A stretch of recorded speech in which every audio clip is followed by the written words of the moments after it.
When Ryan's when it's time to begin, it's on the Rewind to Raw with John Pollock and Wai Ting. The 18 that makes sense of these things we see in the ring every week on TV. It's Rewind to Raw for Monday night. Download it Tuesday morning from the Post Wrestling site. It's Rewind to Raw for Monday night on USA Now on the John and Wai Take the mic. Hello everybody and welcome to Rewind to Raw.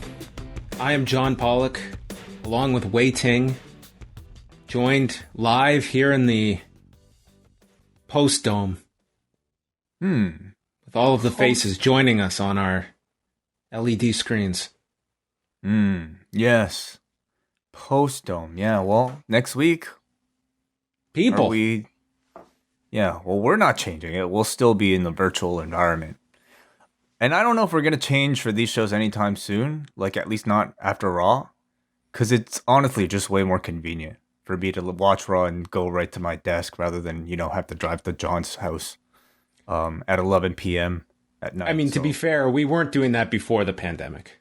So it wouldn't be any kind of difference. Were we even doing video before that? Before the pandemic? We I might don't have think been. so. Were we? I don't think we were doing this. We were just doing audio uploads. Wait, this was a year and a half ago. I can't possibly remember. But True. Here we are, live. How are you?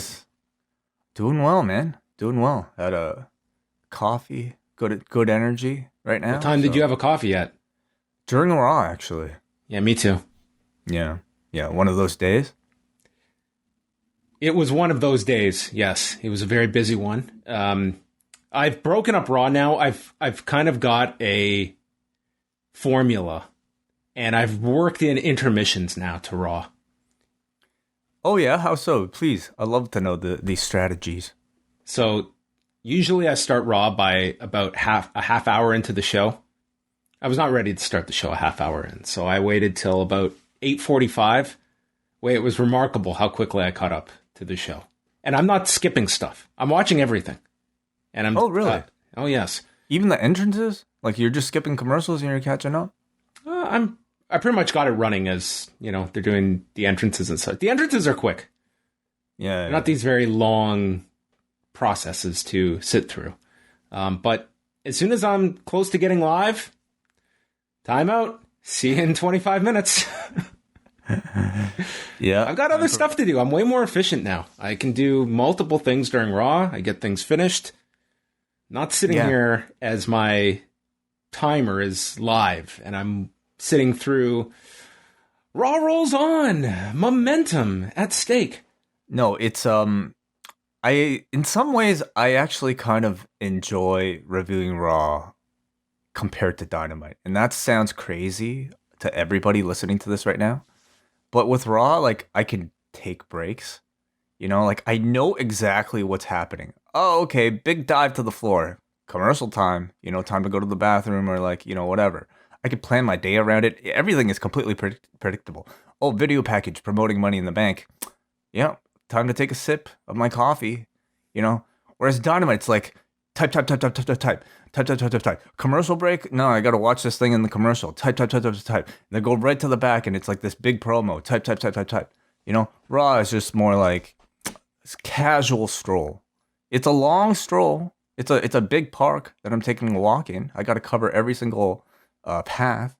But nonetheless, dude, it's like a hike. It's like a day-long hike. It's a hike, yeah. And by the time I'm halfway up the mountain, I want to go back home, but I've got another half to go.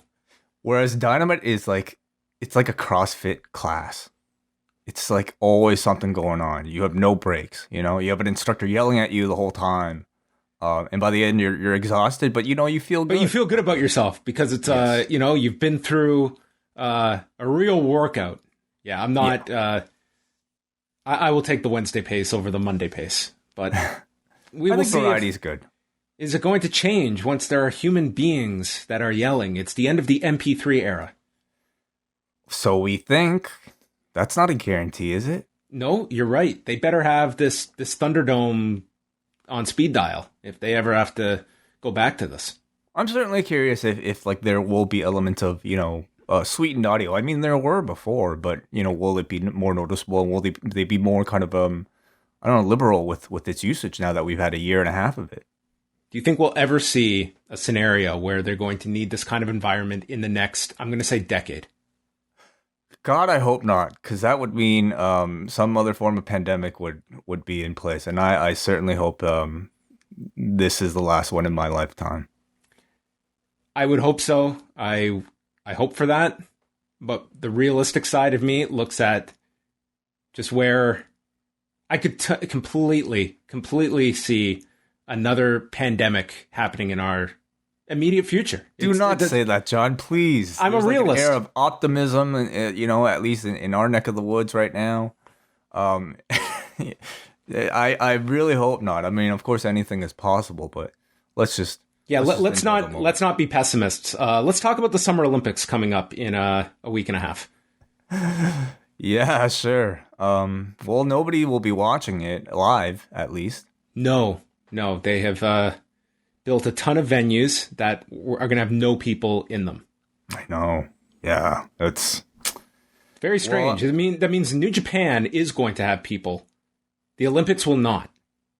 Mm-hmm. I cannot keep track of all of this, the consistency or inconsistencies. There's something, and WH will probably be able to speak to this more than me, but there's something about just the way restrictions are put in place, even in a state of emergency, where there's still a good deal of autonomy, I think, left to the actual event holders to determine for themselves. And, it seems like the IOC and the Olympic committees are choosing not to have fans, and perhaps they should.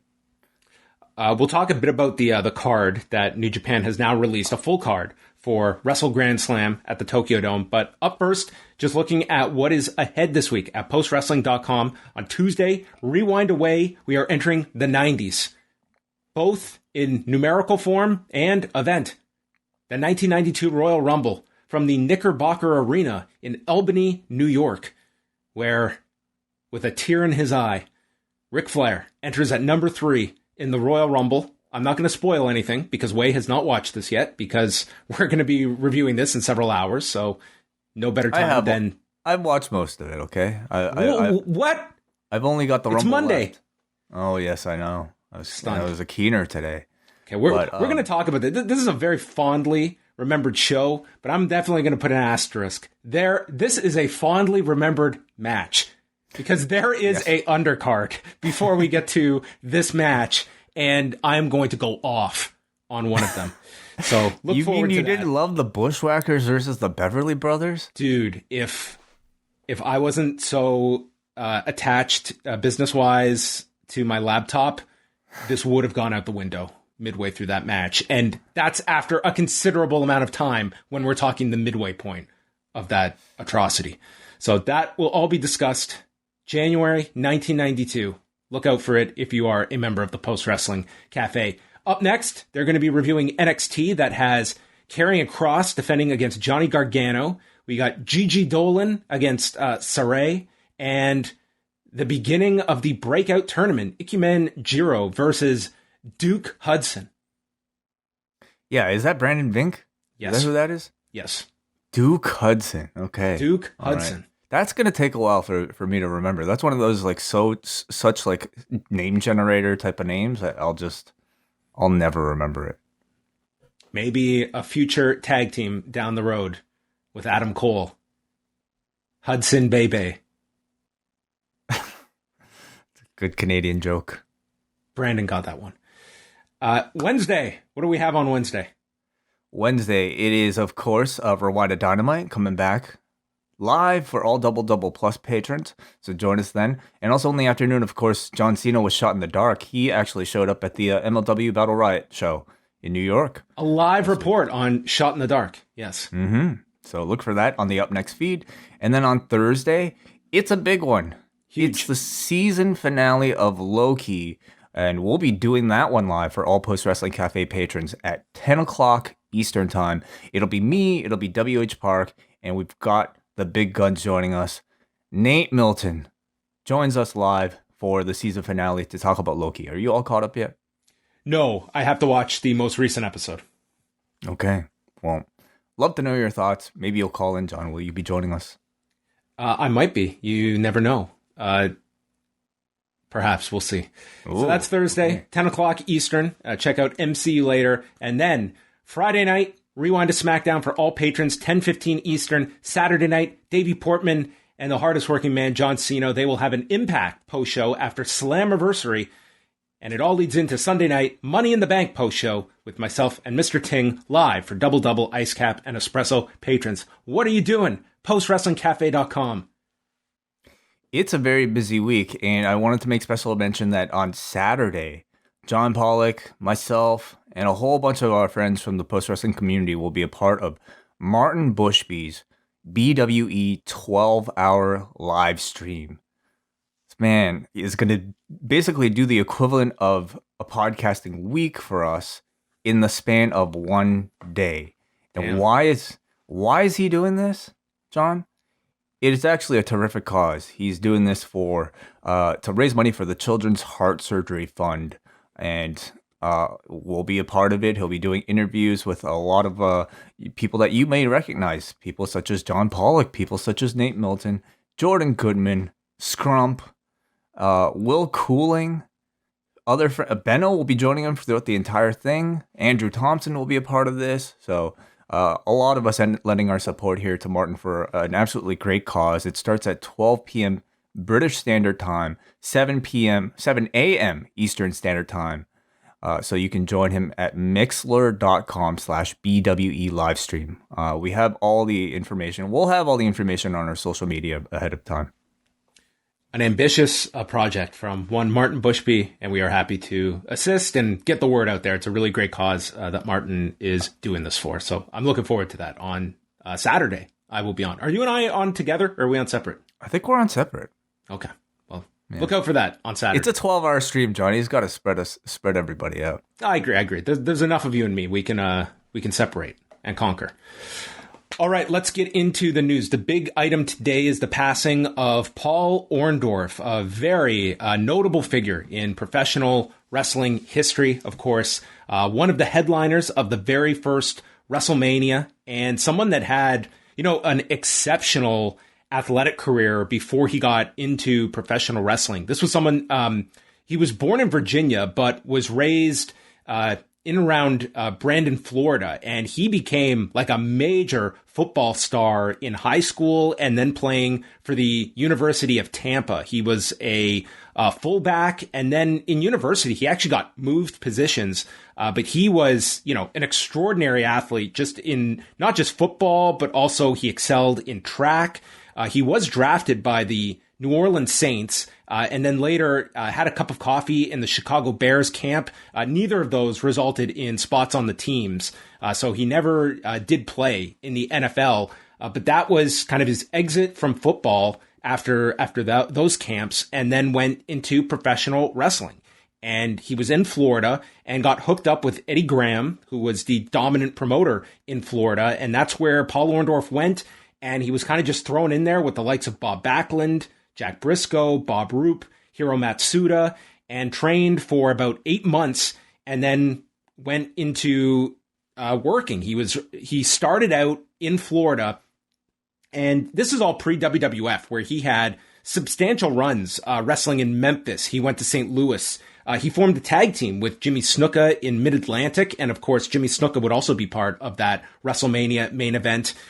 Went to Georgia Championship Wrestling. A lot of people will be familiar with his time because it was pretty lengthy in Mid-South, wrestling for Bill Watts. It was here that he headlined several of Mid-South would peak their shows for the Louisiana Superdome, where he headlined several of those dome shows, including lights out matches with Ernie Ladd, with Junkyard Dog, and stayed with Mid-South pretty much from 78 till around the middle of 1982. And then right before going to the WWF, he had a brief stop in Kansas City for Central States. So by the time he gets to WWF, which is around the tail end of 1983, he's already 34 years old. And that was a big factor as well. When Vince McMahon was expanding nationally, a lot of it was, he was getting tapes from other promoters, and they were sending, footage of like their big stars. And then McMahon would pluck these big stars and kind of just taking from all these territories. But what you had was this amalgamation of all of these kind of seasoned performers that had headlined in different territories, all coming to the WWF under that umbrella, and Hulk Hogan leading the charge. So Orndorff was right off the bat a pretty significant heel in the company. He was aligned with Roddy Piper, who they had kind of designated as a manager when he came over from Mid-Atlantic. This was after the Starrcade match with Greg Valentine. They kind of saw Piper in more of a managerial role, and then would eventually become, the heel that everyone remembers during that run.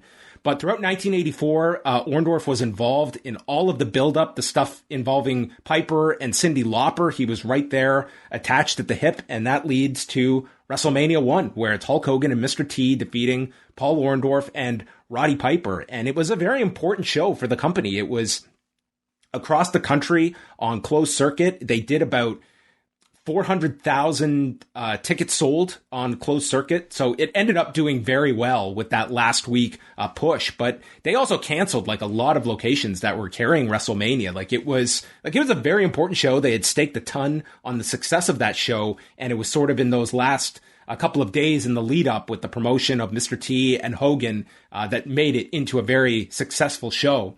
And after WrestleMania 1, that's when Orndorff is shifted over as a babyface. He's kind of blamed. He's the one that takes the fall in the match. And then his next heel turn is the one that his career, in my opinion, was defined by. And that's the run he has with Hogan. He does the big turn on Hogan, and they end up having this incredible house show program. And Paul Orndorff becomes one of the best drawing opponents of Hogan's career. It was a while back we did a Rewind Away looking at the big event, and that was an enormous success for the company. They promoted it with the CNE here in Toronto, and this was a show that just grew and grew and grew, and by the end, it was 61,000 paid, 64,000 people in attendance, and this was largely a glorified house show, just taking that Hogan-Orndorff program from TV and going to all the major cities with it. And here in Toronto, it was an enormous success. And Matt Farmer, who's both a promoter and a historian, noted today that within a 7-day period, that Hogan-Orndorff program drew 150,000 people, including that Toronto show. They took it. They went to Chicago. They went to Riverfront Stadium, I believe. I have the list in my update today, but it was just a red hot program. And back in the 80s, this was the formula they would do, was take the main event to all the different towns, and then you'd blow it off by putting it on TV. And that's where they did the Saturday night's main event, which aired right at the beginning of 87. And you finish that program by airing it on NBC. And then Hogan was off to Andre for WrestleMania 3. But the program, it's both going to be Orndorff's most remembered for good and bad. It drew incredibly. But in the midst of that stretch, he has a neck injury and just worked his way through it. And that's where his right arm started to atrophy. And that was, unfortunately, a stark reminder of what he put his body through during that stretch. He's making this incredible money and just didn't want to take himself off the road. But you could see in future photos how the difference in his arm size as a result of that and not taking care of it. It was a real big warning sign of, performers of, what the trade-off was when you're drawing on top with Hulk Hogan, the biggest star. It's very hard to take if the company isn't stepping in to take you out of that, it's kind of left on you. And that's a very difficult choice to make. So the WWF run lasts until 88. He bounces around all over the place, but the last significant run was in WCW that started in the early 90s. He had a television title run, several tag title runs with Paul Roma. They actually feuded with Bagwell and the Patriot, who we just talked about when he passed away 2 weeks ago, and kind of winds down his career and then transitions into a role as both a road agent and then later training at the power plant. He had that big fight with Big Van Vader. That was a pretty big story at the time in 95. This was when Vader allegedly just being pretty arrogant about just taking instruction, and it led to this famous story that's been retold by everyone involved who was back there. But Orndorff got struck by Vader, and Orndorff came back and just beat the hell out of this guy in flip-flops. And it ended up leading to Vader leaving the company. Vader's side of the story was that they wanted to work out a fine and a suspension, and he ended up walking out on his own. Eric Bischoff is very adamant, said no, he was fired, and that was it. There was no negotiation over anything. He was fired, and that's when he goes to the WWF. But Orndorff stays in WCW and had that. They did bring him back several times for matches, including the last one, which was Fall Brawl in 2000. And this was, I remember watching this. This was in Buffalo, New York. And Orndorff, he's trained all the natural born thrillers, or at least worked with them in the power plant. So I guess they felt, there's a story here. This guy's familiar with all these guys. And he goes to execute a pile driver. I think it's on Mike Sanders, but regardless. And his neck, who, of course, he's had the problems with in the past. He just has essentially like his neck is messed and he cannot lift Sanders. And they call the match off. It's done. And that was the end. WCW was not going to have Orndorff wrestle any longer. And then his post-wrestling career, he went into the Hall of Fame for the WWE. He went into several of the major Hall of Fames out there. He did a cameo with they got all the WrestleMania headliners together for that show the year in New Orleans, which was, it was very appropriate because the Superdome was where Orndorff had a lot of big matches. And that's where they brought all of them together that year that Hogan opened the show with Austin and The Rock, and then did some cameos on WWE TV.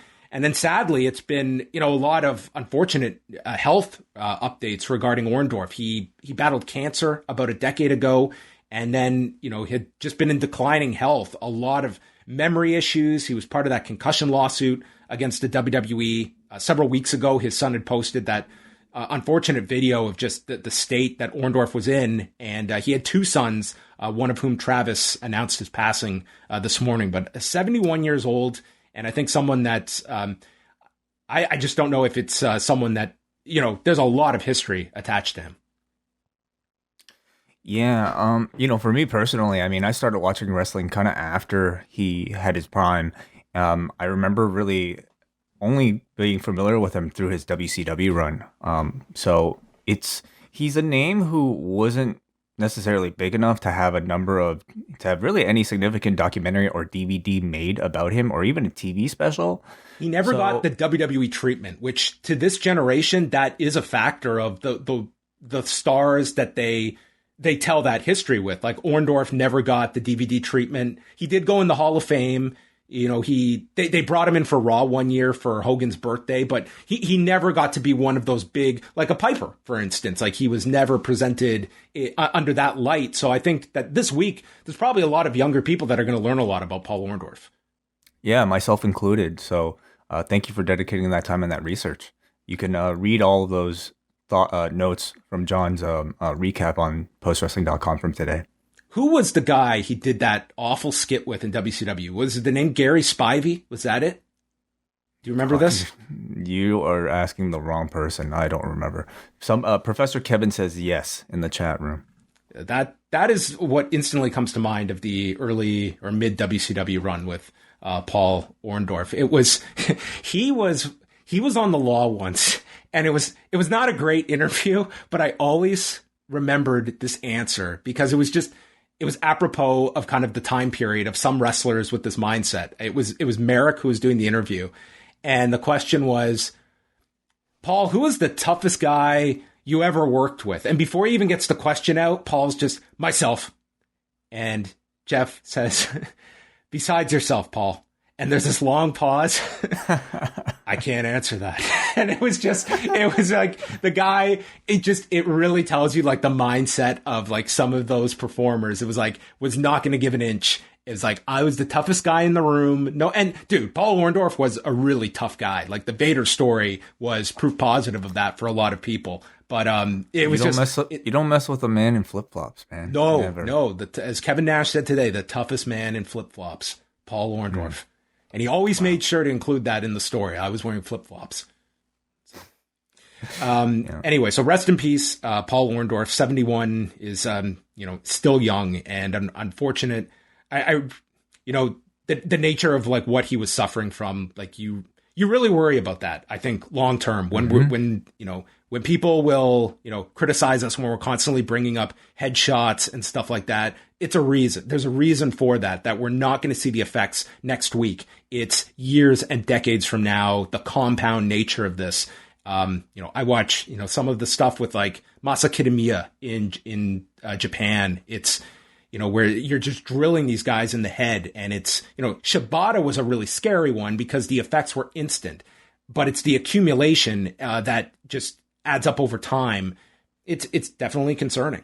And I hope that there's a lot of like the younger wrestlers now that I think like that's gotten through, like shots to the head and stuff like that. And it's not like Paul Orndorff was a guy who was, nailing himself in the head every week, but it's, it's just the impact. It's all of this stuff that you hope that this is something that is not going to be seen in a lot of guys, but we have seen it in quite a number of older ex-wrestlers. Yeah, it's unfortunate that it kind of takes events like this for us to be reminded of the fragility of the human body. But, if there's a silver lining, it's that, this is it's a reminder of everybody in this business to take care of themselves. On Saturday night, Dustin Poirier defeated Conor McGregor by TKO due to a doctor's stoppage after Conor McGregor broke his tibia and fibula. He underwent surgery on Sunday and says he will be on crutches for 6 weeks. I understand you were lurking during the post show, as I understand it. Did Wai Ting end up watching the fight? I did watch the fight. Yes, I did. I watched the main event, and I watched the Sean O'Malley-Moutinho fight as well. Well, on the main event, like, I think the story is already pretty much that Conor would have lost either way, and if anything, this was the type of stoppage that saved him from a further beating that actually, in some ways, promotes second match or justifies a second match. I don't disagree with it. It was a gruesome-looking leg injury. Do you know what sort of fracture it was? Was it a complete break? John Kavanaugh's coach said it was a clean break, which looked like it. Yeah. Which, I've heard from other reporters that have noted that it's sometimes better to have that than like a ligament tear. So, he's saying he's going to be on crutches for 6 weeks.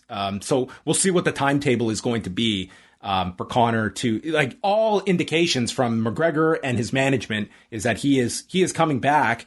And Dana White sounds very open to making another fight with Dustin Poirier that I can't say I have any questions left in this. I mean, they fought 3 times now, twice this year. I think it's a pretty definitive answer who the better fighter is. But like this pay-per-view, the pay-per-view in January was a monster. This one sounds like it's going to be even bigger. And then next one will even be bigger, John, because all they have to do, like pundits that follow this closely from a sporting aspect, I think, the Vegas odds will probably be very drastic next time around. But all you have to do is convince the audience and the layman that, hey, this was an unfair result, or at least it was a result that was not completely clean, as we say in professional wrestling terms. And, it's an excuse to watch another Conor fight. It's a story now that, is automatically built into this one that furthers this quadrilogy, right? So I think they'll do great business. The quadrilogy. Isn't that what the term is? That should be it. Yes, it's just not a term you hear too often. I mean, like Manny Pacquiao won, Manuel Marquez got 4 fights, but it's rare. It's rare you get 4. I think that Conor should go a different route. I think they should entertain the Nate Diaz fight now. I want to see where Conor McGregor. I don't believe this performance is an indication that Conor McGregor is done. I think him at a championship level, he is not the fighter he was of several years ago, but that does not mean he cannot still beat quality lightweights, which I think, he showed like those opening minutes in the fight. Like he was by no means a fighter that looked diminished. He was just in there with a better fighter in Dustin Poirier. But if you are inferior to who some would argue is the top lightweight in the world, well, where do you figure in amongst other lightweights? Like you might be the 4th or 5th best lightweight. That's not a bad position to be in a very stacked division. And there's going to be enormous appeal in a Conor McGregor, whatever the next fight is, Poirier included. So like that is going to be, the business is going to dictate his matchmaking. And if it's Poirier, I'm not a fan of it, but I also understand the rationale behind why they're going to do that fight a third time, or a fourth, actually. And for Poirier, I mean, he's going to keep making an incredible amount of money for someone that has not been able to have any answer for him. So, okay, we'll do this every 6 months. He would probably make a lot more money for another Conor fight than he would for a championship fight. Undoubtedly he will. Like him and Charles Oliveira, I love that fight. It's not going to do a fraction, not a fraction of what these fights have done. Did you get a chance to hear Ariel Helwani? Because this was quite the interview on the Dan Le Batard show on Monday. This was, if you listen to this, you'd come away with it. But the video really added another dimension, because Ariel Helwani is just having this like all out account of his time at ESPN and the problems dealing with the UFC as he's wearing a wrestling mask, which he eventually did remove towards the end of this. He gave us some context at the beginning of the interview because he thought that everybody on the panel was going to dress up. So he came up, came on the show dressed up as it added some element of surrealism to here. You know, if Paul Orndorff looking tough, beating up Vader in flip-flops is a statement, I suppose Ariel Helwani cutting that promo on ESPN while wearing a lucha mask was a similar form of don't give a fuck type of statement, because he unloaded in this interview. Yeah, I mean, just the Cole's notes of this was Ariel joined ESPN. He signed with them in April of 2018. It's the next month that the UFC ESPN deal is formed. And I remember Ariel came on our show right as he was starting at ESPN and noted that fact, that he was not aware that this was going to be the case. And he was going into it with, like, if you go back and listen to that interview in 2018, like, you can hear for himself. Like, I think he's going in there with, like, optimism of this not being a repeat of what happened to him at Fox, which, for those unaware, when he was working, doing, like, the UFC Tonight, it took one call from the UFC and Fox dropped Ariel. So at ESPN, this was a case. Ariel indicated in this interview that Dana White did not want him at ESPN, but ESPN was not going to. They were loyal to Ariel, and they used him for these 3 years. He got a offer to stay at ESPN, but it was he said he was 100% disappointed with the offer he got from ESPN. So you can read into that what you will. If ESPN was doing a courtesy offer, knowing that it was essentially, we are not going to actively try to re-sign you, and it makes more sense for you to leave. But there was stuff in here that the story that I couldn't believe was where on site at some of these UFC events where Ariel literally had to be told by security to leave when Dana White would be showing up, because Ariel was not allowed to be in Dana White's vicinity or line of sight. That is, Dana White is going to wield whatever power others allow him to wield. And you are ESPN to not stand by your guy. That, to me, I couldn't work for a place like that. I could not work under that circumstance where I am told I am being escorted out because this individual that we are paying, we are the network paying the promotion, all of this, is not to see you. I said it's me or it's them. I could not work under that. That is just an awful scenario. So, Rustin in the chat room asked, what happened between Ariel and Dana? Do you care for the initiated to maybe give us maybe a bit of a Cole's notes about what maybe some of that tension stems from? I mean, it goes back, I think, like the tipping point that most would be familiar with was UFC 199. And this was when Ariel Helwani had broken the story that Brock Lesnar was coming back the next month to fight Mark Hunt at UFC 200. And Ariel, Esther Lynn, and Casey Layden, they were escorted out of the forum in Inglewood, California. And Dana White said to Ariel that we just put a bullet in your career. And that was, or something to that effect. And he was to be banned from all future UFC events. And there was such an uproar in the media, and not just MMA media, like mainstream outlets that got on this. And within about 48 hours, they rescinded the ban, and Ariel has been welcomed back at events. But there's been no relationship between Ariel Helwani and Dana White since that that breaking point. Ariel at one time was like the go-to interview that Dana White would make time for at every single event, pre-fight, post-fight. And then like this occurred, and there's been some really nasty comments, like personal comments that Dana White has made over the years about Ariel. But to my knowledge, like there's been zero contact between Ariel and Dana White throughout all of these years. Mm-hmm. And he details actually in an interview that Ariel was encouraged to try to make amends with Dana and to reach out and try and extend the olive branch. Ariel doing this to Dana, which Ariel said he reluctantly did, but then Dana never responded. So there's been nothing involving this. Like you can, and I think like what was, brought up by Ariel in this interview is that, for the last number of years, he's been co-hosting, since the beginning of his time at ESPN, he was doing the Ariel and the Bad Guy show on ESPN Plus. And then throughout the pandemic, his Monday show has been with Daniel Cormier. And as he noted, never have they been promoted on the broadcast, which UFC controls the production of what airs on ESPN. That is a UFC directive of what airs, what doesn't air. And then this past Saturday night, I mean, they had tons of promos for Chael's show, for Daniel Cormier's show with his new co-host. So I think that was also very, very telling on top of things. So, and this just seemed to be Ariel getting everything out in this interview about, he was very complimentary towards ESPN, that they had his back. They didn't stop using him, even though it was probably very combative when they're in business with the UFC and with Dana White. He named a lot of the people that helped give him, the opportunity to do NBA work at the network. So this certainly was not, I would say, anti-ESPN. But I think at the same time, like this did not sound like a fun 3 years. And I think Ariel believed that when he joined ESPN that he would be there for life. And instead he's going this direction, which I think for him career-wise, I think this is like, this is not an environment to me that is like it to have that amount of, every job is going to come with certain stresses. But this to me was, I think he's in a better scenario now.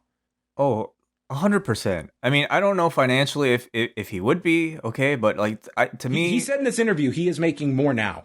Really? Then congratulations. Good for him, because there's no downside to this whatsoever. Okay, because I see this and I hear him. I hear his energy in this, and not only like is he, not only does he now kind of have the credential of ESPN on his resume now.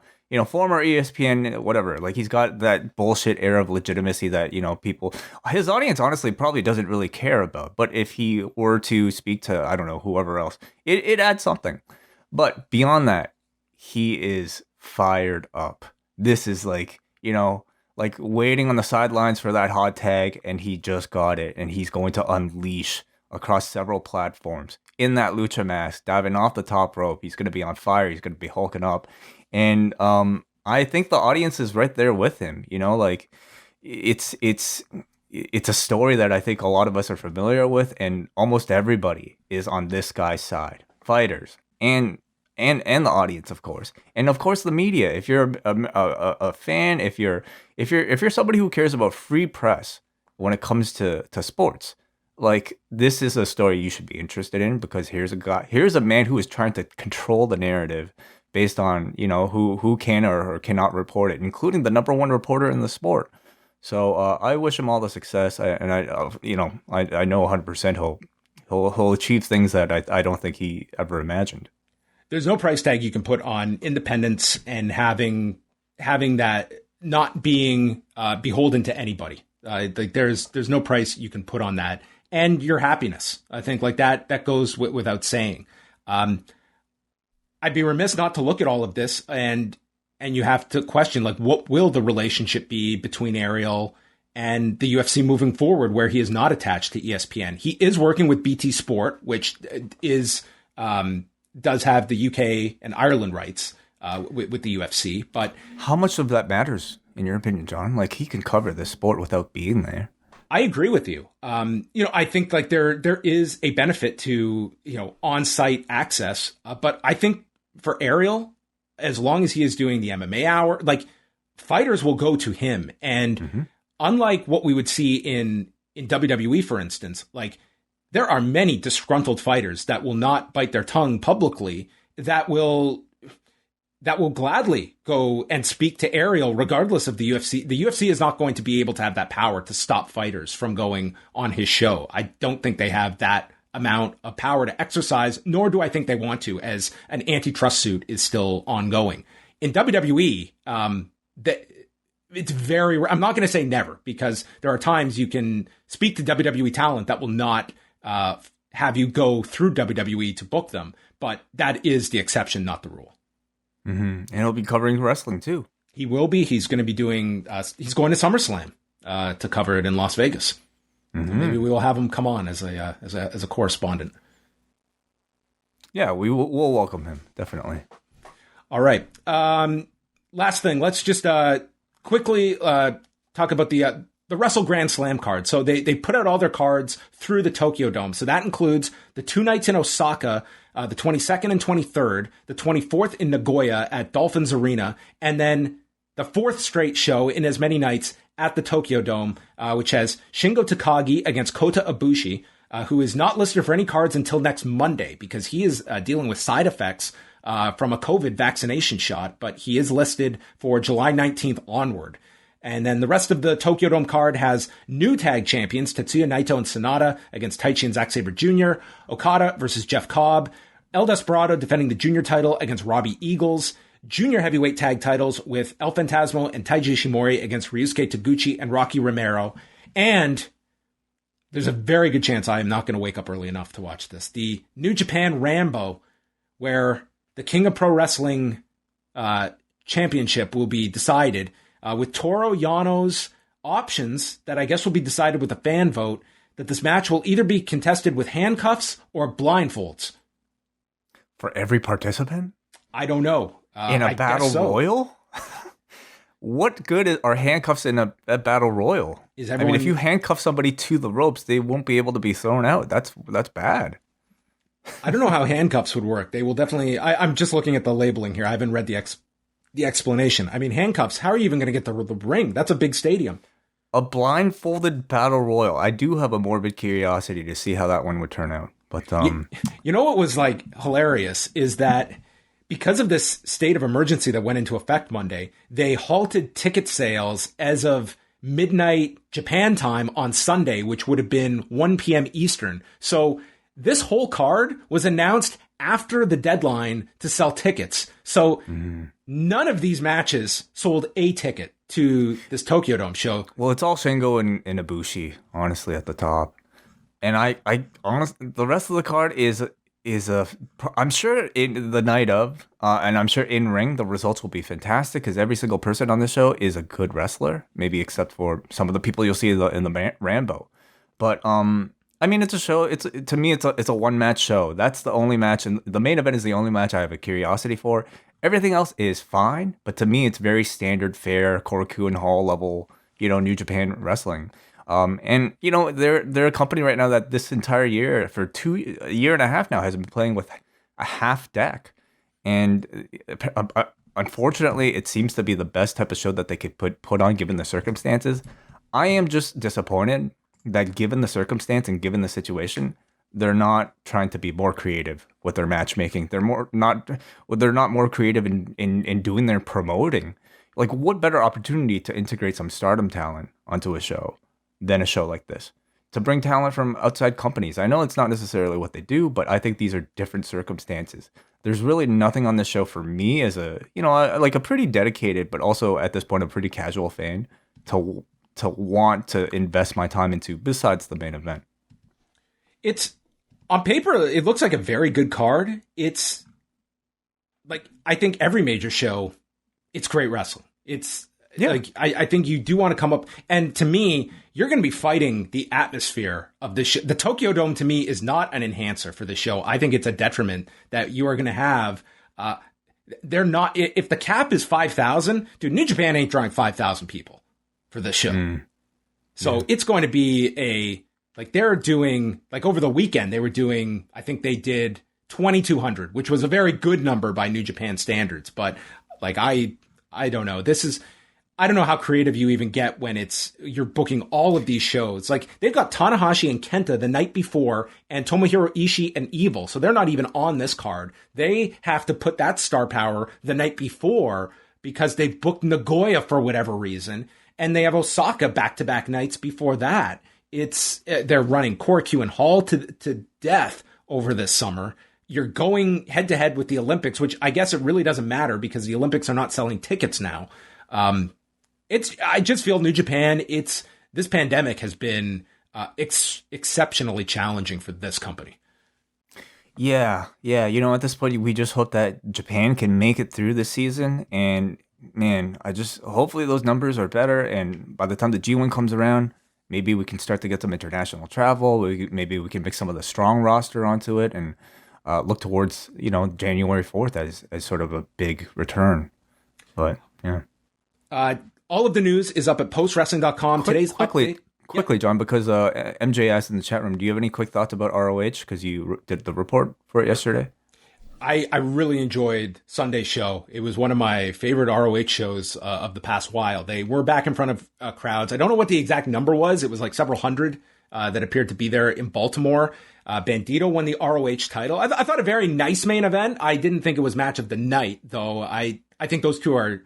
I thought the atmosphere was really strong for the main event. In particular, Roosh. I thought he was a very effective heel in that match. My match of the show, I thought Dragon Lee and Tony Deppen just killed it for 10 minutes. They were exceptional. It was like a really hard-hitting, ambitious style of match for the 10 minutes that they had. My performer of the show was Jonathan Gresham. You would have loved this. His pure championship reign is one of my favorite things in wrestling.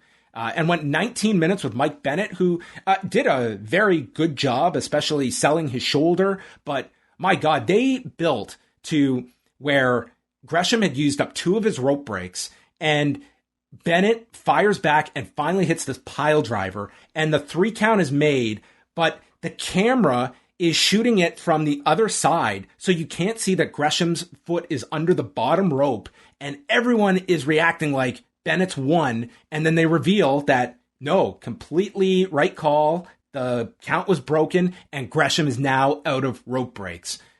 It was outstanding. I thought they did such a great job with that. Gresham is so fun to watch, and ended up doing double duty on this show because he ended up working with Rhett Titus, and they lost the tag titles to Chris Dickinson and Homicide. And the other news was Chelsea Green appearing on the show. And I have not heard her podcast, but it looks like she has not signed with anyone. And she's also not cleared to wrestle by the Maryland Commission because of her arm injury. So it looks, though, that she will be involved with ROH, but doesn't appear to be signed anywhere. So it was like a newsworthy show. The wrestling was really strong on the show. Silas Young and Josh Woods had a really fun last man standing match.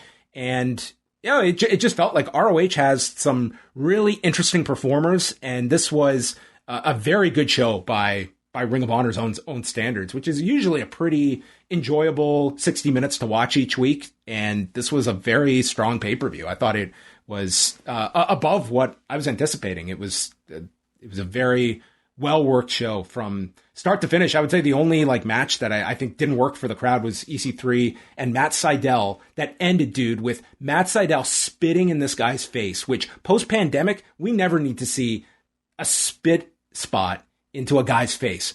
Completely disgusting. Maybe spit at their chest, or maybe no spit. No more spit. No more intentional spit onto other people.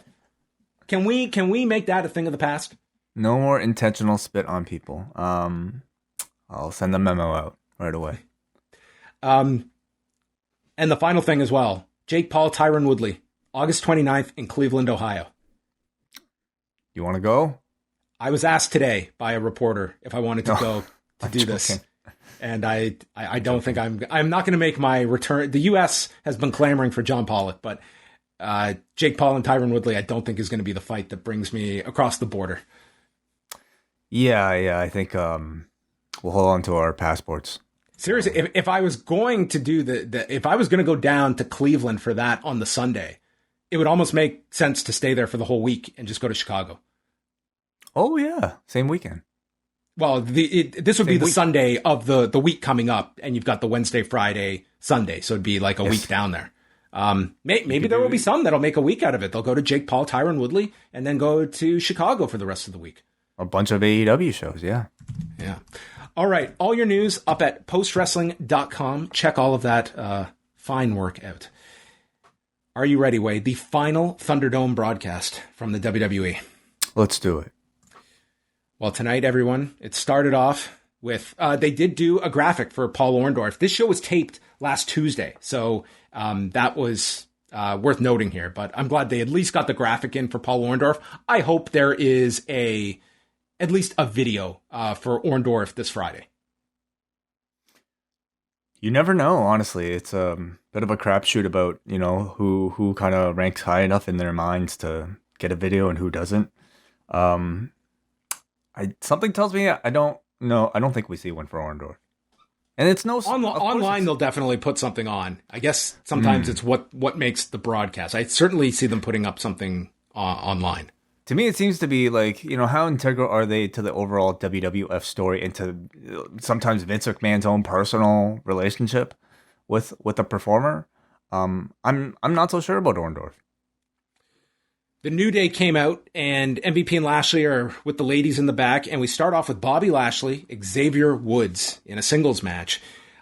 Woods, after getting beaten down, made his big comeback with a Tope Con Hero, got a crossface on. Lashley gets out of that, and then Lashley is just destroying Woods, sends him into the post, hits the spear, and then out of nowhere, Woods capitalizes with a small package, pinning the champion in 10 minutes and 41 seconds, pushing the idea if Kofi Kingston, the miracle could happen again on Sunday. And Lashley, I was negative on this watching it. I was less so with what they did with it for the closing promo. But I still would prefer like Lashley. It's almost like we had to lower him to give you a fighting chance for Kofi Kingston to win. But I would say the promo was very good at the end of the night. I thought it was really unusual booking by WWE kind of formulaic standards. And as a result, I actually kind of immediately really enjoyed it because the sense I get coming out of it wasn't necessarily that Lashley was diminished. It was more to me an elevation of Woods, while at the same time giving Bobby Lashley a really good reason to want revenge. I was one step back, two steps forward for Bobby Lashley becoming this more dangerous threat going into the pay-per-view. That was the intent, but I was watching it honestly more from the perspective of what it will do for Xavier Woods. I was like watching this match and I felt like, wow, this entire month, I think Woods has been doing a great job. He's cast, unfortunately, as sort of the fall guy for Kofi here. But in these matches, he works his ass off, whereas, most people in the position, it just might be another day at the office. He has taken every opportunity to actually show what he could do, played a great sympathetic babyfacer until, of course, the ending. And, while tonight's storytelling didn't necessarily seem to call for it, I mean, coming out of this, I feel like, you have to do Woods versus Lashley again for the title shot. Yeah, I think Bobby's killing Kofi on Sunday, and I think he's killing Woods next Monday. Very possible. Bobby Lashley is going to have all that steam for his SummerSlam opponent. I honestly think Woods is getting murdered next week. He is, yeah. Before, I would say, watching Bobby Lashley in the closing segment, I felt like there was a greater chance that Kofi was going to win because I thought for a second, okay, maybe they'll escalate Woods up here by beating Lashley so that they could tease Woods versus Kofi potentially for a championship. Seeing the closing segment tonight, I don't get that sense at all. I'm sorry, it's going to be a bad, maybe very... It's going to be shades of Brock Lesnar, Kofi Kingston, unfortunately, on Sunday, is what it seems like. But this was the type of booking that I actually was quite in favor of because it kind of caught me off guard in a positive way. Kevin Patrick, after the break, tells MVP that Lashley was seen leaving the building, and MVP downplays it and says he'll be back for the VIP lounge tonight. Jinder Mahal shows up on his custom motorcycle, and Veer and Shanky have Drew's sword. Alexa's Playground with Eva Marie and Doudrop. Alexa is a full babyface now. She has been for most of this. Tonight's show was like confirmation of her specific role. When was she last a full-time heel? Because she was a babyface against Shayna. Was she a babyface that whole time with Shayna? I guess so. I guess that was maybe, Yeah, the implied murder was that's a babyface trait. So, yeah, where did all that Shayna stuff go? It just disappeared along with Shayna. Right. Yeah. Well, yeah. What happened with all that? I don't know. We didn't get any. So Shayna was haunted by the doll, with a mirror. Yep. Lily has not resurfaced. Yeah, since she was stomped on by Shayna.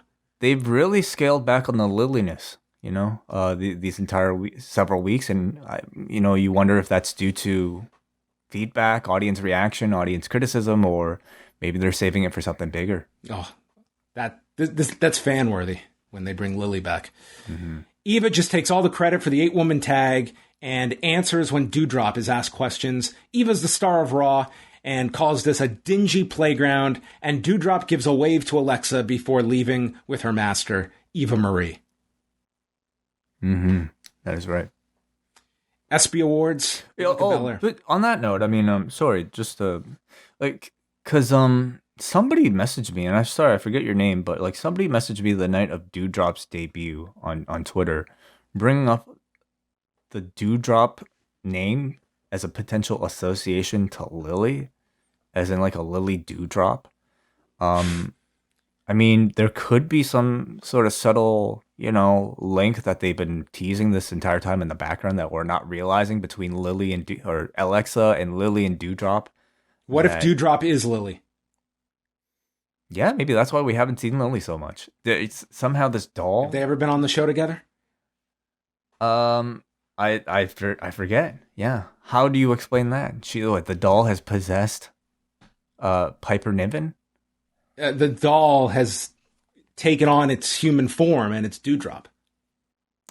Interesting. When Shayna stomped the doll, it created Doudrop. Oh, wow. Okay. Yeah, that's going to be some next level storytelling, man. Yes.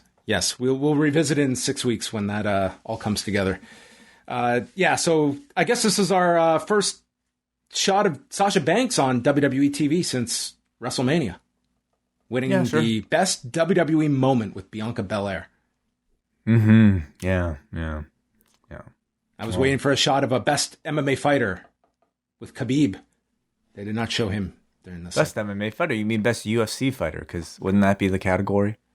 I don't know. I think they call it best MMA fighter. I don't think it's branded as UFC fighter. But this WWE award is strictly WWE. Yes.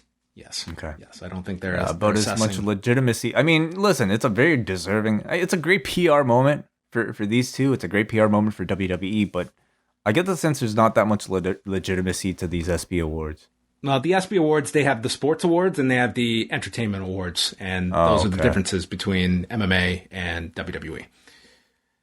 As this next segment backs up, Jinder Mahal is with Veer and Shanky in the ring, and Jinder is offering to apologize for Drew McIntyre and is willing to give back his sword.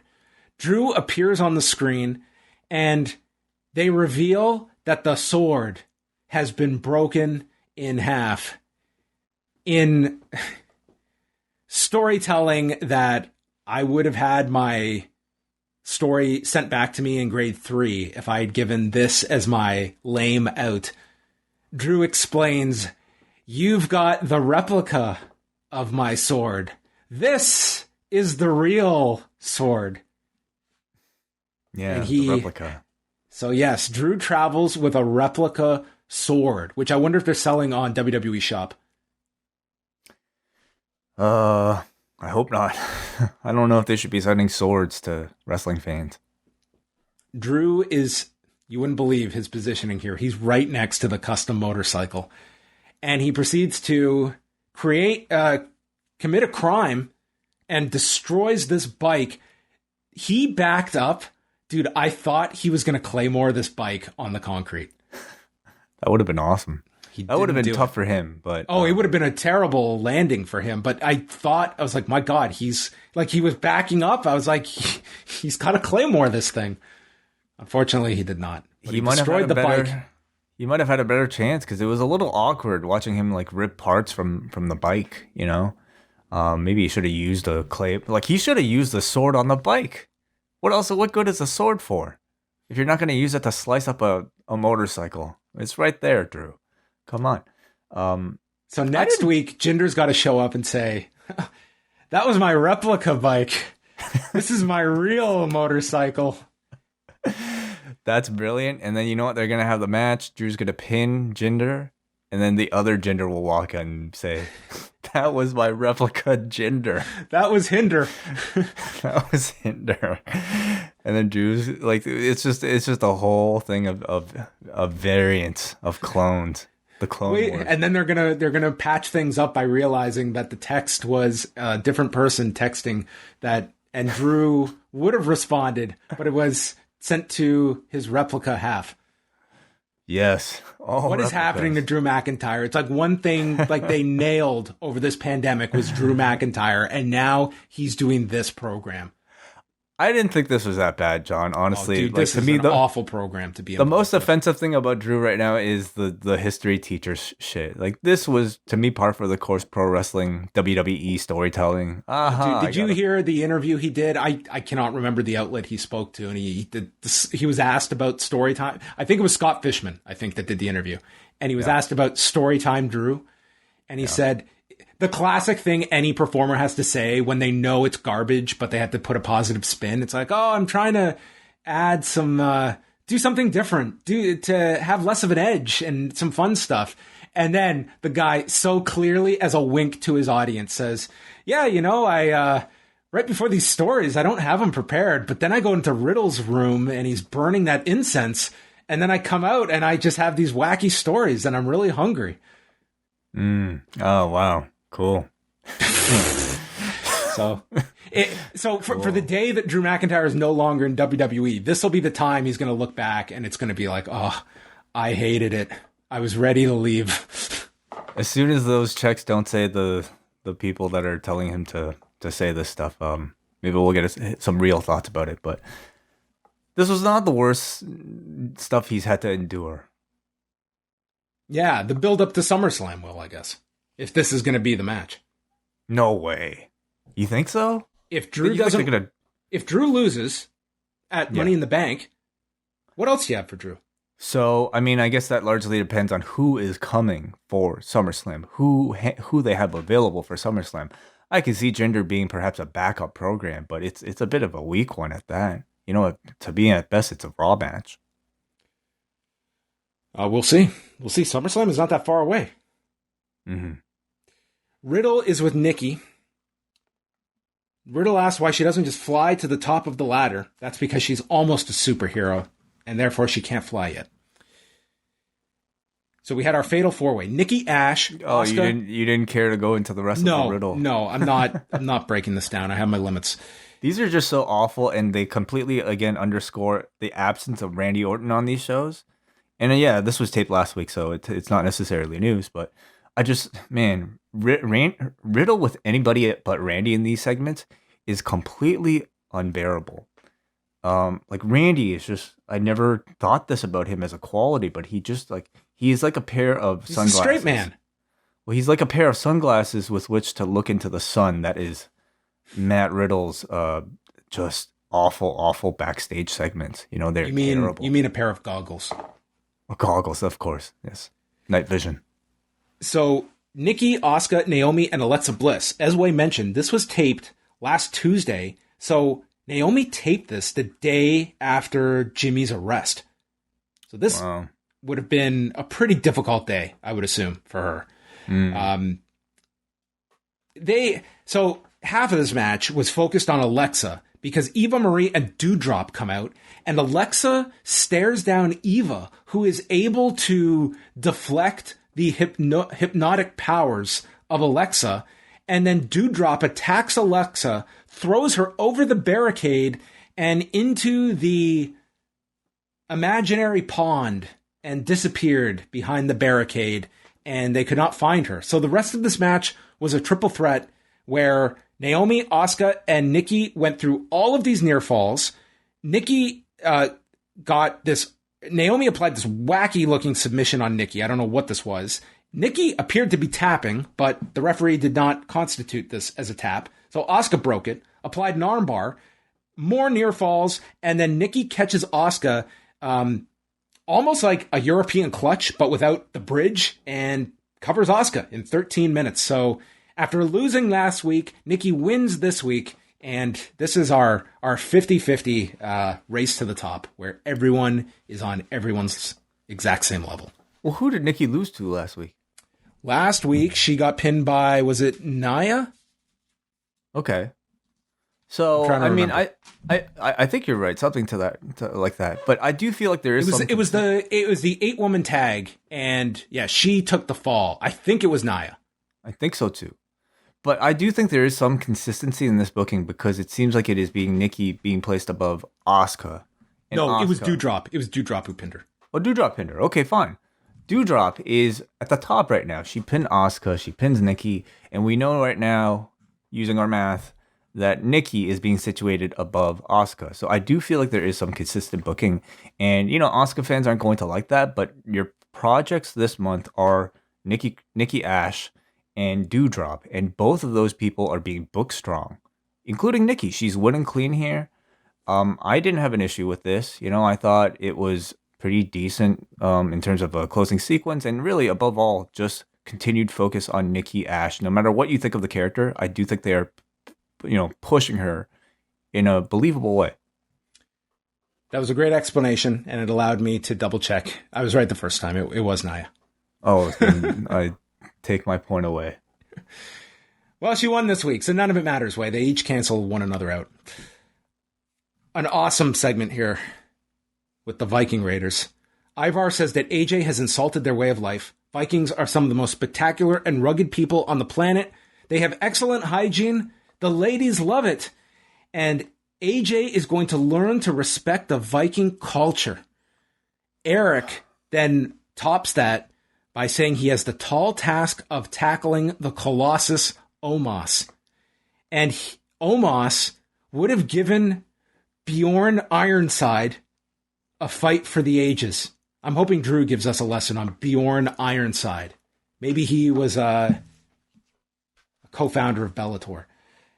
He's going to find a crack in the armor, and next week they win the titles. And they wandered off screen, like you and I do sometimes, yelling, "Raid, raid, raid."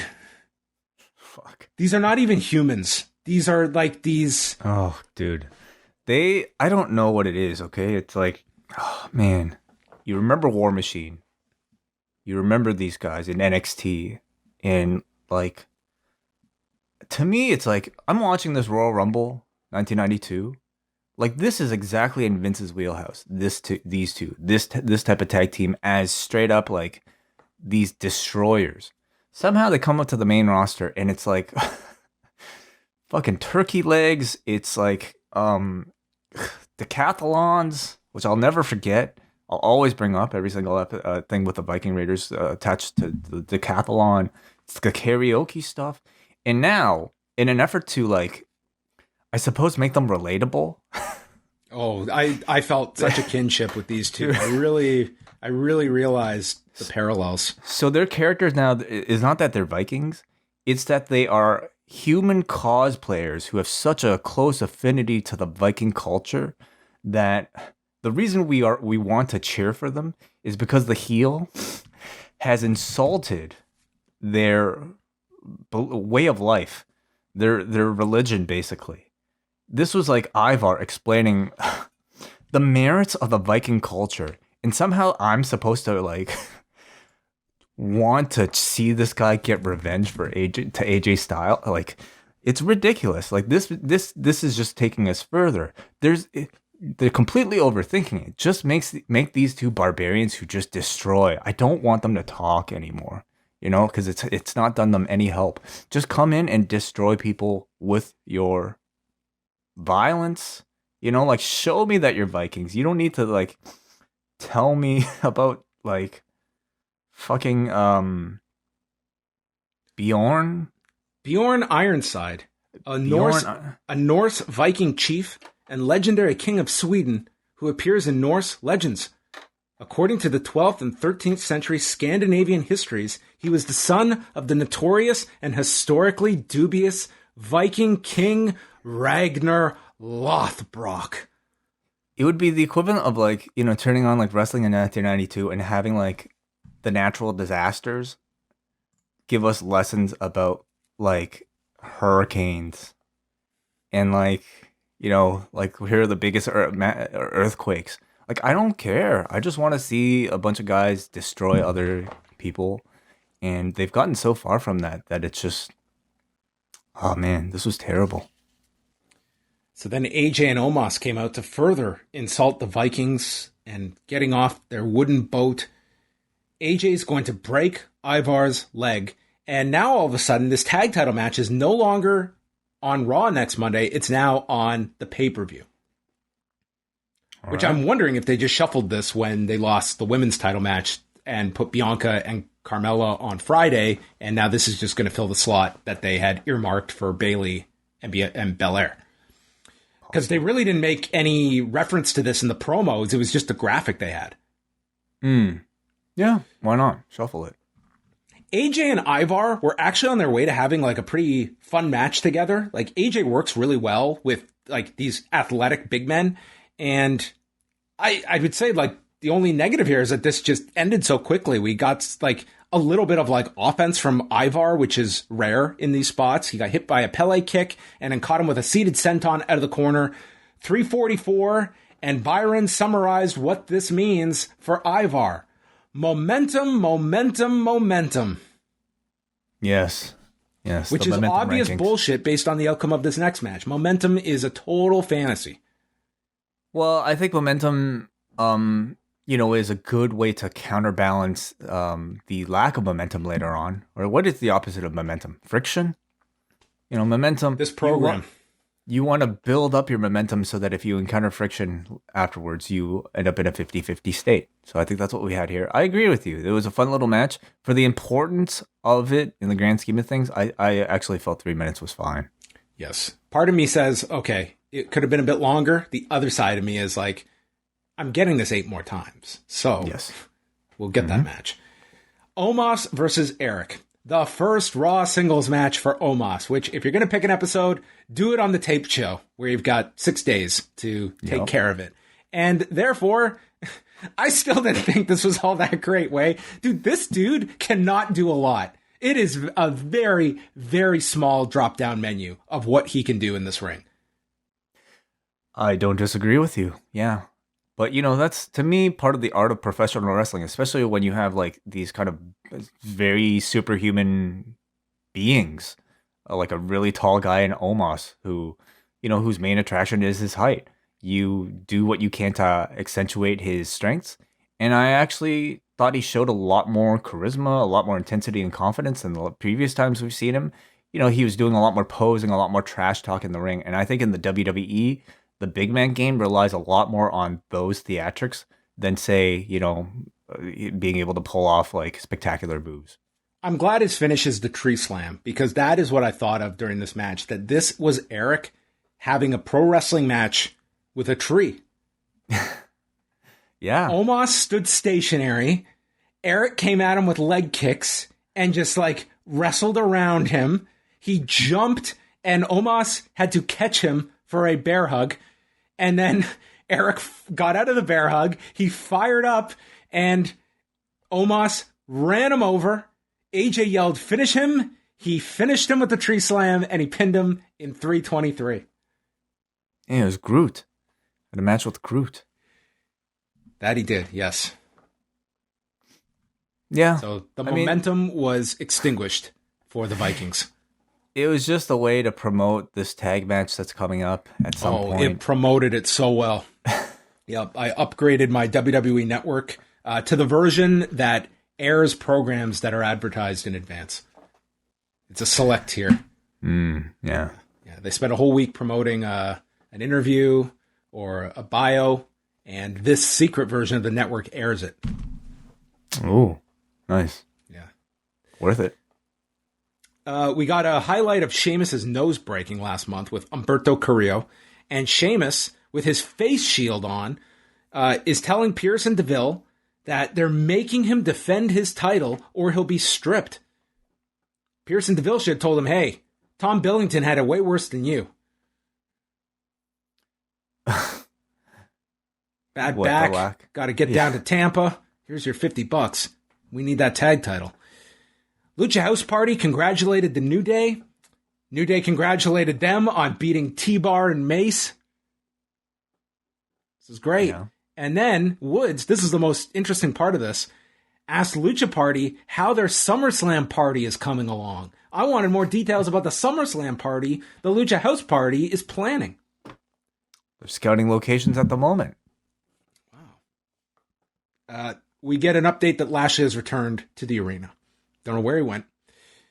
There was a Money in the Bank video voiced by Corey Graves. 83% of winners have cashed in successfully. Sheamus beats the piss out of Carrillo backstage. Damian Priest is looking on. And Carrillo tells Pearson DeVille he does not want the match delayed any further. He's going out to fight. And he did. He came out here. And Carrillo can't even stand on two legs.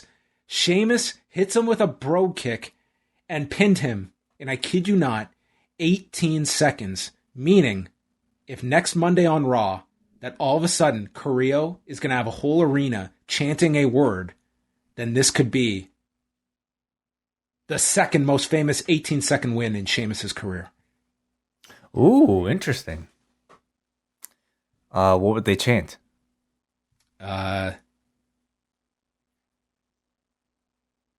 Humberto Carrillo is not a chantable name. No, it's not. Humbert, maybe. Well, I mean, maybe someone was getting ahead of themselves watching WrestleMania 28 for our Rewind Away in 2 weeks. Is that coming up in 2 weeks? Oh, okay. That's our next one. Yeah, maybe. Listen, the Carrillo is a, but a first chapter in this story here, and I actually felt like it was a pretty good way of setting up Damian Priest versus Sheamus coming out of this. The Sheamus-Carrillo feud has some real-life depth attached to it, given the number of very real-life injuries that both have suffered in their matches. And so by this point, rekindling it for the purpose of building up to Priest versus Sheamus, I thought felt really organic. It's believable that Carrillo and Priest are friends. And having Priest come out here to defend a bullied, injured Humberto Carrillo, I think is a perfect way to lead to him ultimately getting a U.S. title win at SummerSlam. Ricochet is backstage. And Riddle scoots up. Pardon me, partner. Didn't see you over yonder. Ricochet is so excited for Sunday. And Riddle goes on about how they're heading out west.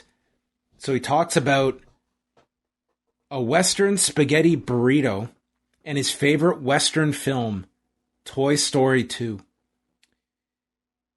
Riddle then says if he wins the Money in the Bank, he will cash it in on the tag champions for Randy Orton.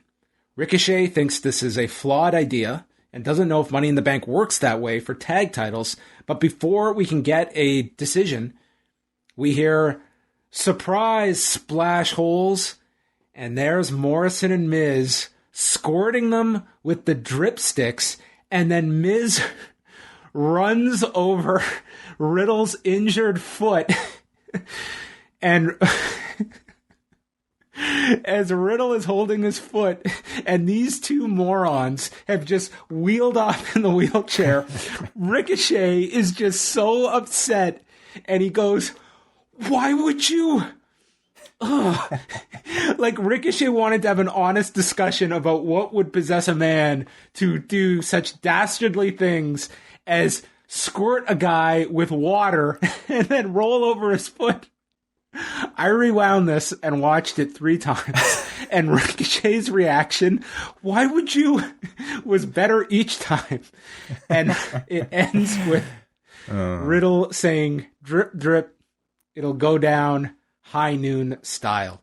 This was my favorite Ricochet speaking moment of his entire wrestling career. I love this. Why would you? He's a man of logic. He needs to know people's reasonings for various attacks. Oh, my God. He's Dude, an this ad-libber. show is like I'm watching WandaVision. It's all these people that are like, they're not even human interactions. These are all people that are under the spell. It's just the question is, who is Wanda? This is Vince Vision. It is, yeah. It has been for the past 30, 40 years that we've been watching all this stuff. What it comes down to, John, is the fact that these are not trained actors. No. And they're given scripts that probably aren't really well suited for their abilities.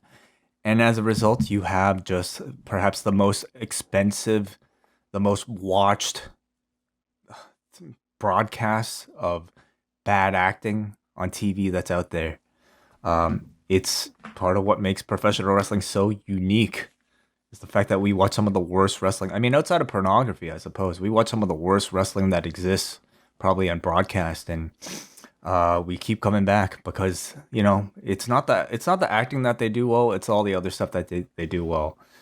Nonetheless, I think The Miz and Morrison are hilarious. I find The Miz actually far more entertaining in a wheelchair than without a wheelchair. He's been great. Where he just races off, like you're thinking he's just hightailing it after they've hit him with the squirt guns, and when where in that momentary gap where he's grabbing his foot, and then you piece it together. Oh yeah, this guy's got the injured foot. I laughed. I thought it was rather amusing. There you go. That's all I ask for, Wai. My bar is, it doesn't take a lot for me. Do you think these dripsticks are going to be sold? 100%. 100%. See, I question it because I don't know if it's the water guns are the best things to sell your live audience at a wrestling event. That's a nightmare. I mean, they sell booze, so, I mean. Are you saying combine the two? They won't be dripsticks anymore. They'll be dripping with, forbidden substance. We got this great Falls Count Anywhere match that I think everyone thought could be great. I think it turned out to be pretty spectacular with John Morrison and Ricochet. Early on, Morrison executes a neck breaker onto the edge of the apron and then a backslide while using the wheelchair for leverage. They've gotten everything they can out of this wheelchair. I've been really impressed. Like, I hope this man heals completely. I hope he leads a very mobile life. But I also kind of don't want him to lead this wheelchair because I think it's been a great gimmick. Maybe this is what Conor's going to do at all the fight nights and pay-per-views. He's going to show up and like a show. Why worry about rehabbing yourself when you can be on the road every week? Sure, maybe jump into the octagon with a wheelchair so guys can like bounce off of it. Yeah. They fought in front of the LED screens. Ricochet hit a 450 off the barricade. Jimmy Smith says, "I don't think anybody else uses moves like this." So maybe Jimmy Smith needs to give Lucha GIFs a follow on Twitter. Right. Imagine Jimmy Smith. Vikingo will blow Jimmy Smith's mind. Mm-hmm. Ricochet scales to the top and hit a shooting star press to the floor. Morrison gets a ladder out. Ricochet then dives over the wheelchair. This is when Miz is trying to create a obstacle. Ricochet just dives over the wheelchair. And then they fight to the back where Morrison nails him with a super kick. They make their way back out and Miz shoots Ricochet with the drip stick, which leads to a roll up. Morrison hits the Moonlight Drive and then Riddle comes down on his scooter and tips the Miz onto his back in the wheelchair. The Miz was either super glued to the floor or he's paralyzed from the waist down because he could not move. He was stuck in this position for the next 5 minutes. He's stuck. He's stuck like a turtle on his back. He was a turtle. Yeah. Morrison then comes up. Well, the man has a broken leg. How is he supposed to maneuver out of this? He's got a knee injury. Well, that's just as good as a broken leg. I guess he has to be very careful. Morrison comes off the rope into a recoil, and then the final spot is Morrison is set on the ladder on the floor, and Ricochet comes off the top with a splash, breaking the ladder and pinning Morrison in 16 minutes. This was great. This was a really spectacular match, and I'm going to say, I thought this anyway before watching this match, but after what they have placed the bar at, and with the talent involved, this men's match on Sunday, I think it has the potential to be one of the best Money in the Bank matches this company has ever had. That is an unbelievable lineup, but the bar is very high. But these two are in it, so I think this is going to be a hell of a ladder match that the men are going to have. I'm definitely looking forward to it. Yeah, the talent is just really strong on this roster in general. But sure, maybe with these two in particular and their use of creative use of weapons around the ring. You have a crowd. Ma- That's going to Yep. emphasize a lot more. I think it's going to be that much hotter. Yeah, maybe you can look forward to something special. But just, I'm really glad that they use this month to focus specifically on these two in this rivalry that they've had, because I think they've quietly had a really wonderful little feud on Raw. It's a feud that's been able to showcase what makes Ricochet feel special in ring again after, like what feels like several months being on main event in a wasteland.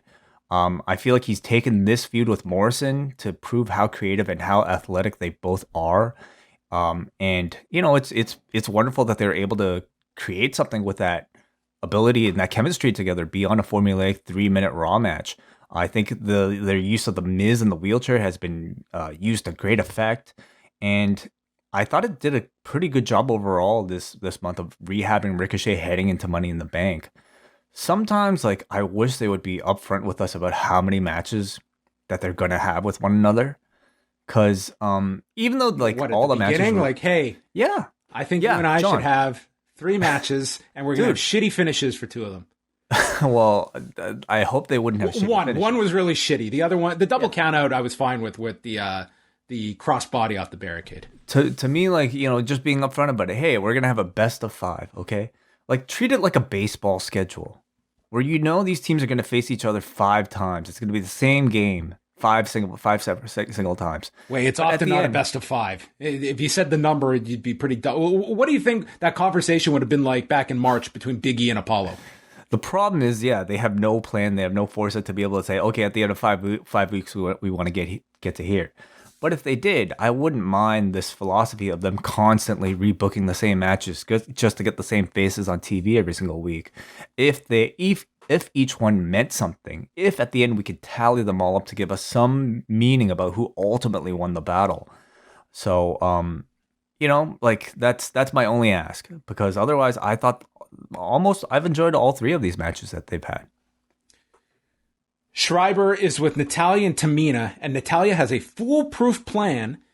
She wants to win all the women's titles and mentions being in the ladder match, which she was added to on Monday afternoon. And then they hear laughter in the background, and it's Mandy Rose and Dana Brooke. They come in and ask, "What's so funny?" And they responded, "We came all the way to work to laugh. This is our role." And Mandy tells Natalya, "A foolproof plan can't come from a fool." And they don't like Natalya's odds of winning the Money in the Bank or beating Ripley tonight. If I was Natalya, I would say, you know what my odds are to win Money in the Bank, Mandy, Dana? A hell of a lot better than your odds, as you're going to be ordering the network to watch this match. Ooh, ouch.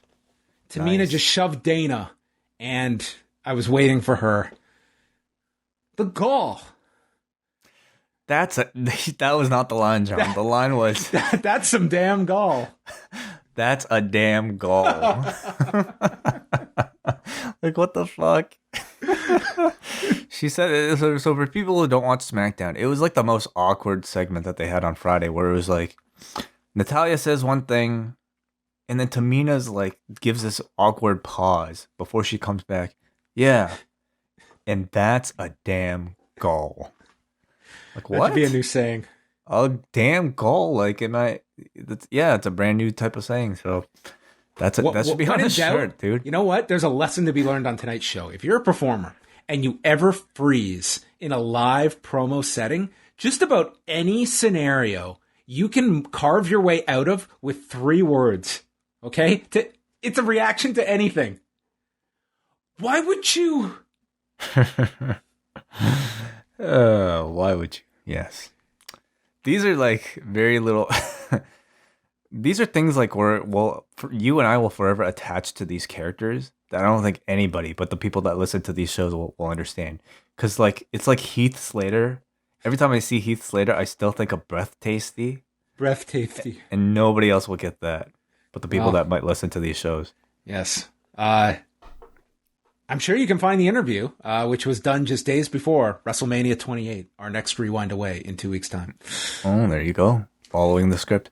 Yeah. So, like, I mean, if you're trying to keep track, it's impossible to tell who in these feuds are heels and baby faces. Because I get the sense, watching Don't worry this, about it. they're all heels. I mean, Natty and Tamina, judging by Friday, they're definitely heels. Mandy and Dana on this broadcast are totally heels. Yeah, but bullying is not a heel tactic in WWE, as evidenced by Rick Boogs and everyone else. That's just being competitive. That's just being,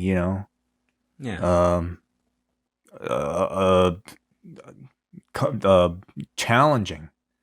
Yeah, that's just having balls. Kevin Patrick spoke to Drew McIntyre. He says a Money in the Bank could be his last opportunity. Remember the story of Icarus? Tricky Icky? Fuck. Do you think that would have won the Academy Award for Best Documentary? Tricky Icky? Yeah, we should ask the director, Brian Vogel, about that. He says the briefcase is the sun, and he'll be flying straight for it, and not even the sun will stop him. See, WWE will do these like absolutely batshit ridiculous things with their characters, and I'll be angry for maybe like 2-3 weeks, and then I'll start to like it. Like when you commit to the joke that much, it comes to the point where it turns back around, and I respect it. So I'm watching these Drew segments now, and he like starts off them really normally, and then he breaks into the storytelling mode, and I just start laughing. I'm like, oh, here we go, time to get my popcorn. Tricky Icky. Rhea Ripley and Natalya will be the trivia question of the final match shown in the Thunderdome. Though technically not the last match in the Thunderdome, that would be SmackDown. Okay, technically, yes, you're right. Yeah. Last one to air. Main event. Or 205. Or 205 this week will be... Well, 205 is not done at the Thunderdome. That's done... Oh, yeah, performance. Okay. Rhea Ripley and Natalya had their match. I thought these two actually had like a very nice match here. This was Natalya looked really good in this. She was going for the sharpshooter multiple times, and Ripley kept stopping her. Smashed Natalya into the post. Or Ripley was smashed into the post, and then took a power bomb. And then Ripley is bounced off the top rope to an atomic drop. Ripley applies her submission. Natalya's got a roll-up counter. There's a wheelbarrow to the sharpshooter. She gets it, and then Ripley breaks it by sending Natalya into the turnbuckle, comes off with like almost this like capoeira kick, and hits the riptide in 9:33. So Ripley, it was a non-title match. But then she is attacked from behind with a chop block from Charlotte, injuring the knee of Ripley. This time the chop block worked. And then applied a figure four, leaning over the edge of the apron, and tells Rhea, imitation is the sincerest form of flattery. This was the first angle involving these two that I didn't hate my existence after watching. This was fine. I don't disagree. Yeah, I'll have to kind of rack my brain to think about their prior interactions, but certainly this was better than a lot better than the crutch off last week. Yeah, required a far less amount of acting from the two. But, let's just go back to the match. I thought it was a really good match. Yep. They both Rhea and Natalya both look fantastic together here. To me, it's really clear, like, Natalya probably trains a whole lot with everybody because they both look really comfortable with one another. A lot of really smooth executions of really nice, intricate sequences between the two. So the match I thought was worth going out of your way to watch.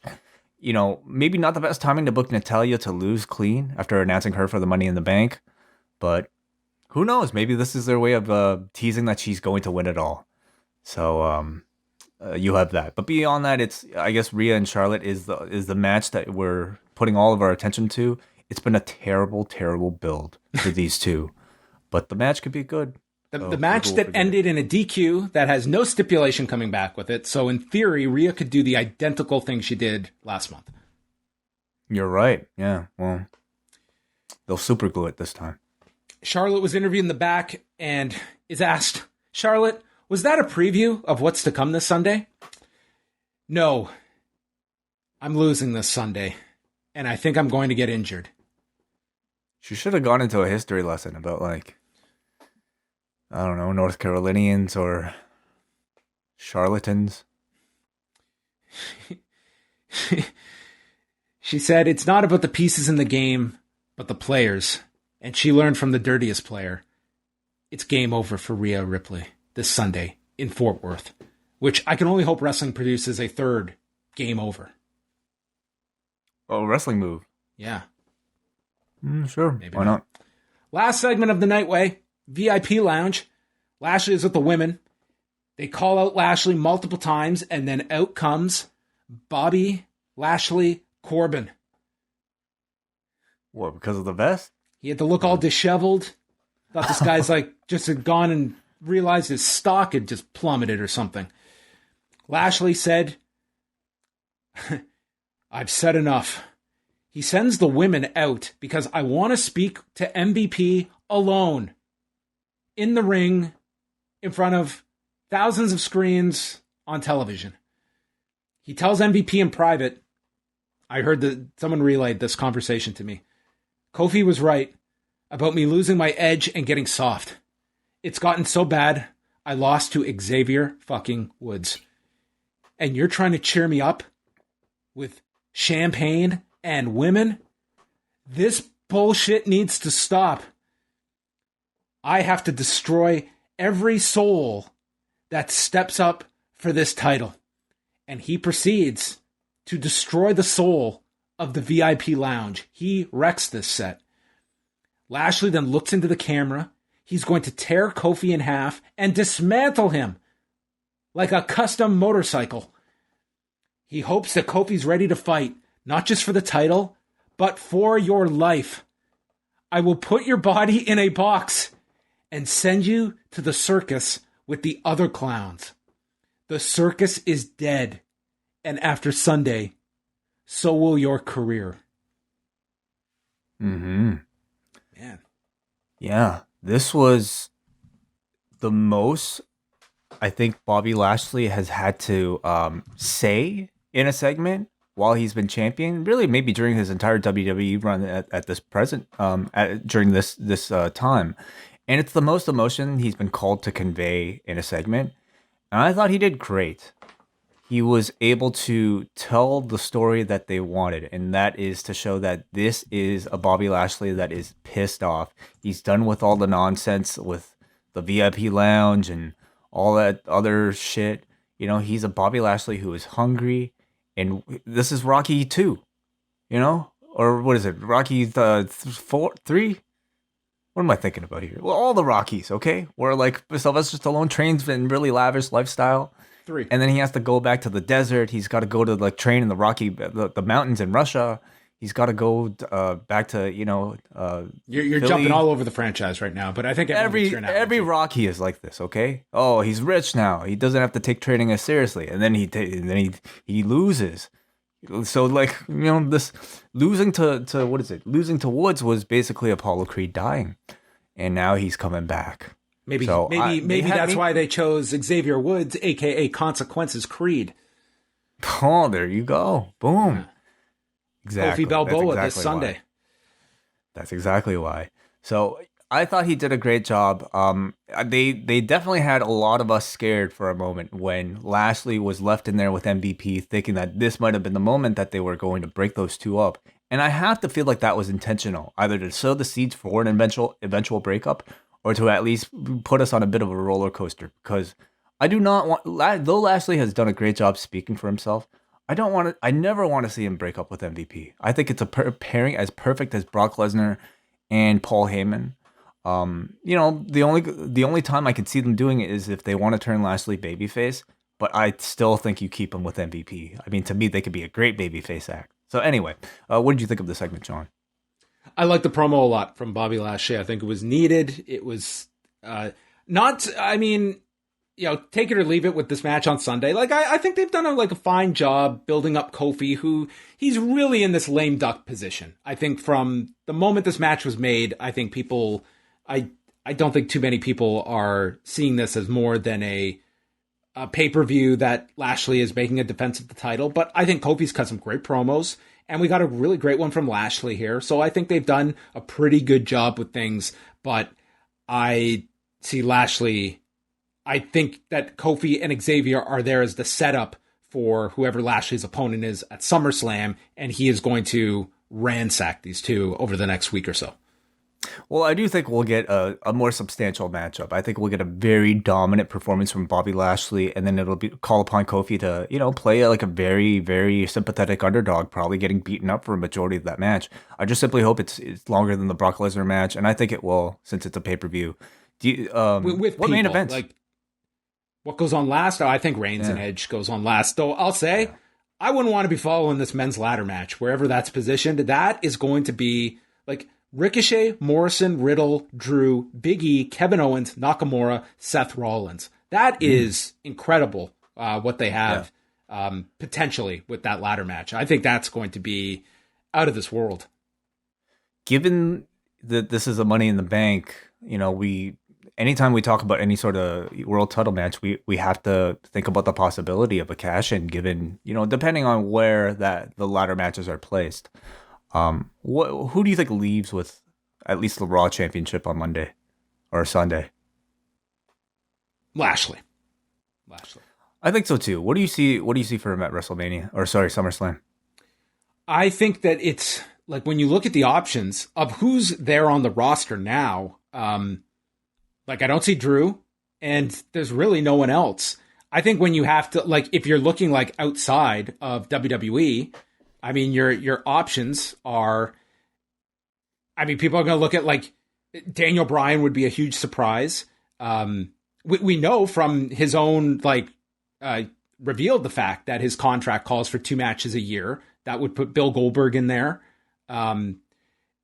People are going to talk about Brock, but all I can say is when as of several weeks ago, I had heard that Lashley Brock was not the plan for SummerSlam. That can always change, and who knows?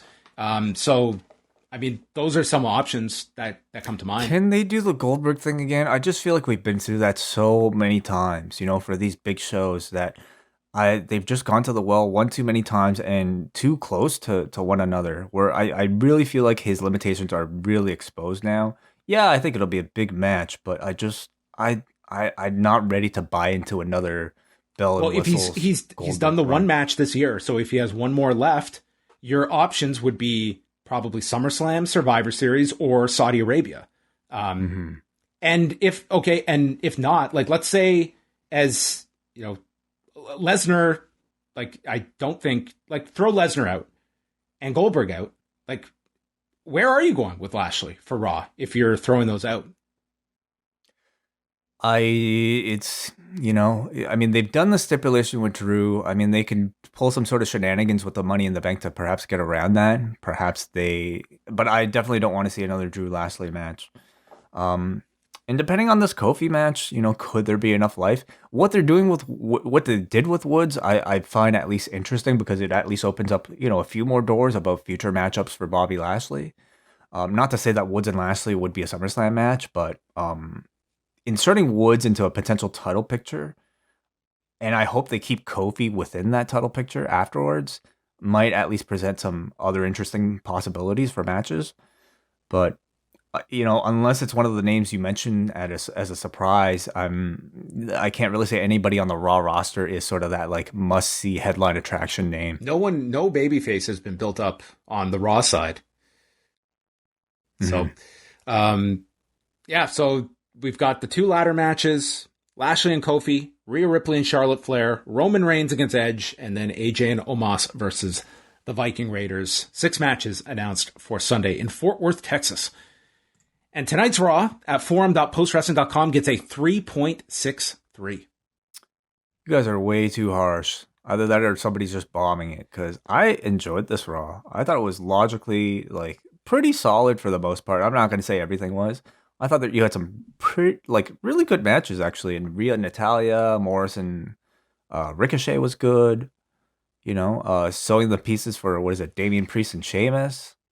Lashley cut a great promo. So, come on.